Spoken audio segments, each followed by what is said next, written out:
वार्ता गर्नको लागि दुर्गा प्रसाईको उपस्थिति भइसकेको छ। प्रहरीको स्कटिङमा दुर्गा प्रसाई चाहिँ आउनुभएको छ। अब प्रधानमन्त्रीसँग उहाँको वार्ता गर्ने बुझिएको छ। दुर्गा प्रसाईलाई विशेष स्कटिङमा प्रहरीले यहाँ ल्याएको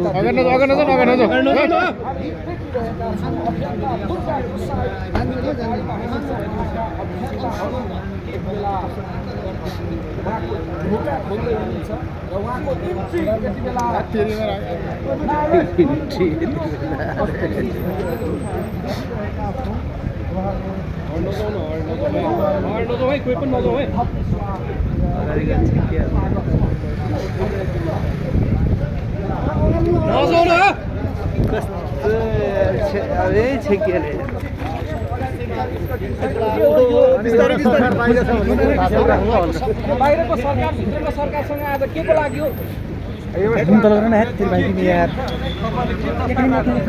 होइन, हामीले प्रस्ताव राख्ने त हामीले 79 साल भागो नेतादेखि हामीले कुरा उठाएको लघुवित्त सडक आधार वर्ग उत्पीडन वर्ग होइन र 2065-63मा जनआन्दोलन पश्चात यो देशमा धर्मनिरपेक्ष संहिता र राज संस्थाको विषयमा छ नि धर्मनिरपेक्ष ल्याउने, धर्मसापेक्ष मुलुक हिन्दू राष्ट्र हटाउने, राज संस्था हटाउने भन्ने म्यान्डेट थिएन। त्यो म्यान्डेट कसरी आयो होइन?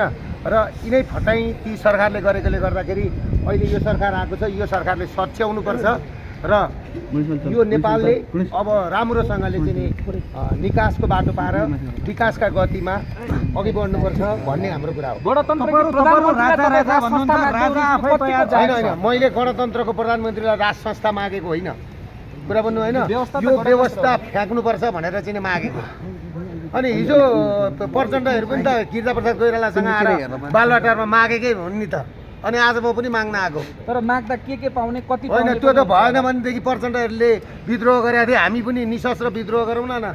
अहिले जनता सचेत भइसकेको छ नि, हतियार बोक्नु पर्दैन जस्तो युद्ध लड्ने तपाईँ घोषणा गर्दै हुनुहुन्छ। होइन, हतियार बिना लडेरै यहाँसम्म त आइयो नि त। वार्तामा त बोलाउन उहाँहरू मजबुर हुनुभयो नि त। तर युद्ध लड्ने हतियार हुँदैन। होइन, हतियार बिना पनि जितिँदो रहेछ नि त। जितियो त। दुर्गा प्रसाई कहिले पनि डराउँदैन। यो कुरा चाहिँ बुझ्नु भाइ, कुरो बुझ्यो हो कि? एउटा कुरा चाहिँ एउटा